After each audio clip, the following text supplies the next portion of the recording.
We, the management, on behalf of Danish House Neighborhood, welcome all parents, students as well as residents to join us, whereby we can explain to you our latest and revised tenancy agreement for our mutual benefits. To this effect, we assure you of our untiring effort and ongoing commitment to provide you in terms of administration and service with regards to the tenancy agreement on hand. Now, we take this opportunity and freedom to further explain details of the tenancy agreement into much simpler words, especially the important points. Thank you, and we, on behalf of the management, wish all our visitors and residents a very happy, pleasant and enjoyable visit to our place. Tenancy Agreement, main point. Point 1.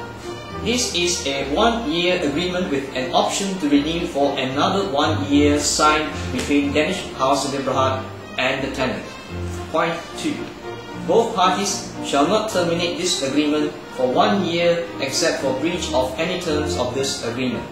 If any party terminating the agreement before the expiry of the 1 year period, then the defaulting party responsible for such an action shall pay the rental for the unexpired period. Point 3. Consideration will be given to the tenant to terminate this agreement provided if she produces a letter from the university or college stating that she has discontinued with her studies. Under such circumstances, the tenant will have to bear the full month rental for the month in which the notice is given. Point 4. The tenants are not permitted to use their rental deposit and or utility deposit as payment of their rental.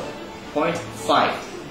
The utility deposit will be refunded to the tenant after the deduction of all outstanding utilities bill and other charges. Similarly, the rental deposit will only be refunded to the tenants provided all rental due are paid up to date and there are no other outstanding charges. Point 6. The tenant must settle the rental payment before 10th every month.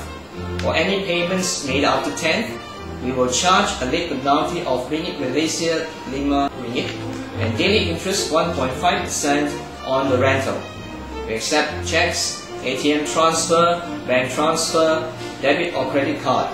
If the tenant or parent opts to use ATM or bank transfer, he must produce the banking slip and must state the tenant's name, room number and rental of that month on the slip and submit to us via fax or email as proof for payment. Point 7. For any rental due and unpaid for 14 days in the same month, the parents or guardian will have to pay the rental for that tenant. Point 8. The tenant is required to pay rental during school holidays. Point 9. The tenant is required to take care of the furniture and fittings within his house area. Any loss or damage is chargeable to the tenant. Point 10. During checkout, tenant must ensure that all furniture inside the house are in good condition and the house must be clean. Point 11. The tenant must not commit any illegal and or immoral activities. Point 12. The tenant is responsible for and must take care of her personal belongings. Point 13. Tenant shall comply with the rules and regulations provided in the Residence Handbook. Point 14.